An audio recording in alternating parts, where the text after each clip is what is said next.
পর্দা কতটুকু ফরজ? সবচেয়ে ভালো পর্দা হচ্ছে আমার বোনেরা শুধু চোখ খোলা রাখবেন, চোখ খোলা আর বাকি সব ঢাকা, হাতের কবজি খোলা, এতটুকু। তবে বিষ্ণু ঈসা ইসলাম এটা রুখসাত দিয়েছেন, কেউ যদি চেহারা খোলা রাখে এটাও পর্দা হবে। শুধু চেহারাটা খোলা আর হাতের এতটুকু খোলা, কবজি পর্যন্ত, বাকিটা ঢেকে রাখতে হবে। এটাকে বলে রুখসাত। ফ্লেক্সিবিলিটির সাথে আপনি আমল করলেন। কোন মেয়ে যদি চেহারা খোলা রেখে বোরকা পরে, এটা জায়েজ আছে, এটা না জায়েজ না, এটা নিষেধ না, এটাও পর্দা। আর যদি চেহারা ঢেকে শুধু চোখ খোলা রাখে, এটা সবচেয়ে ভালো পর্দা, এটার বলে আজিমা, এটার উপরে পর্দা হতে পারে না।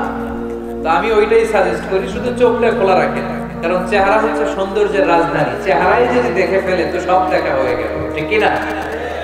তবে কোন বোন যদি ওই হাদিসের উপর আমল করে, যে হাদিস বলেছে চেহারা খোলা রেখে বোরকা পরা যায় আর হাতের কবজি, তাকে আপনি জোরাজুরি করতে পারবেন না, ওইটাও পর্দার অন্তর্ভুক্ত।